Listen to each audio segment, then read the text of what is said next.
शहाजी बापू यांच्या कार्यालयामध्ये एलसीबी निवडणूक आयोगाकडून तपासणी झालेली आहे। एलसीबी पथक आणि निवडणूक आयोगाच्या भरारी पथकानं तपासणी पूर्ण केली आहे। सांगोल्यात शहाजी बापू पाटलांची उत्तर सभा संपताच पोलीस पथक कार्यालयामध्ये दाखल झालेलं।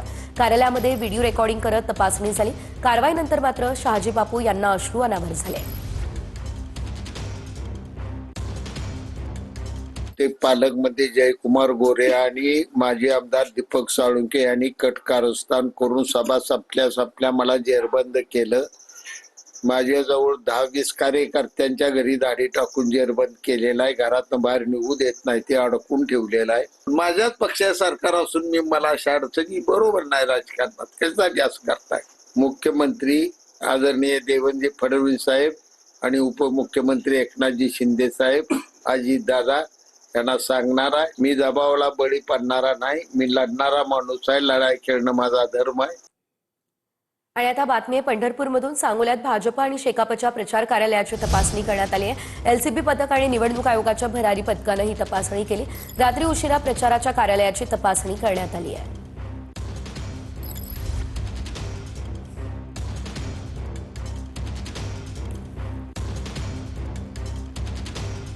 सांगोल्याचे आमदार बाबासाहेब देशमुख यांच्या प्रचार कार्यालयाची तपासणी झालेली आहे। निवडणूक अधिकाऱ्यांकडून रात्री प्रचार कार्यालयाची तपासणी करण्यात आलेली आहे।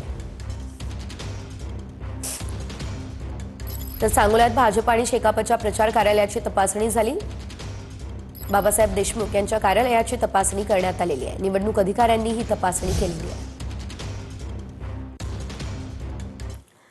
कुठलीही ऑफर दिली तरी शेवटच्या श्वासापर्यंत एकनाथ शिंदे यांची साथ सोडणार नाही। शिंदेंचा पीए बनायलाही तयार निलेश राणे यांनी हे वक्तव्य केलंय। शिवसेनेचे खणखणीत नाणे म्हणजे निलेश राणे असं एकनाथ शिंदे म्हणाले। मालवणमधल्या प्रचार सभेत एकनाथ शिंदे यांच्याकडून निलेश राणे यांचं कौतुक करण्यात आलंय। कुठलीही ऑफर द्या, कुठे काही असू दे, निलेश राणे शेवटच्या श्वासापर्यंत सन्मान्य एकनाथ शिंदे साहेबांबरोबरच राहणार। उद्या काही जरी नाही मिळालं, कुठेही नाही जरी कुठे काय मी गेलो, घरात जरी बसलो, मी तर पत्रकारांना पण सांगितलं की साहेब जर कुठे पीए कमी पडत असेल ना तर मी साहेबांचा पीए बनायलाही तयार आहे। लक्षात ठेवा, त्याच्यात कमीपणा नाही। निलेश म्हणजे शिवसेनेची भगवी रेष आहे। इलाका किसका भी हो, धमाका निलेश राणे ही करेगा।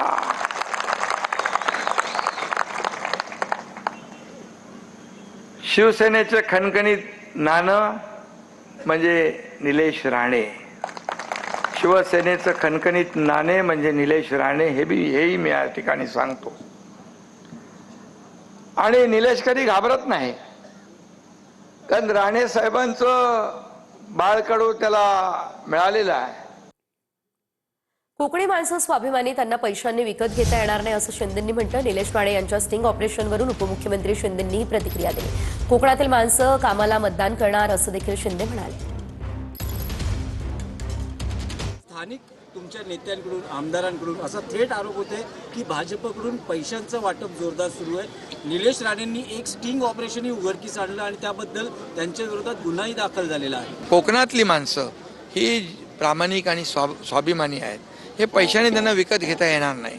कामाला ते मतदान करतात, जे लोक काम करतात त्यांच्या पाठीशी उभे राहतात। आणि म्हणून मी या ठिकाणी एवढंच सांगतो, कोकणी माणूस, कोकणातला माणूस हा शिवसेनेवर प्रेम करतो, शिवसेनेवर त्याची श्रद्धा आहे। त्या नारायण राणे आणि माझं नेतृत्व संपवण्याचा कट आहे। केसरकरांनी नाव न घेता भाजपवर टीका केली। सावंतवाडीची जनता पैशानं विकली जाणारी नाही असं केसरकर म्हणाले।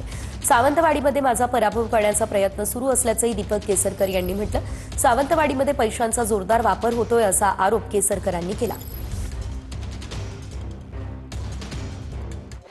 त्यांना नेतृत्व संपवायचं आहे, त्यांना राणेसाहेबांचं नेतृत्व संपवायचं आहे, माझं नेतृत्व संपवायचं आहे आणि त्यांना स्वतःचं नेतृत्व एस्टॅब्लिश करायचं ह्या जिल्ह्यामध्ये।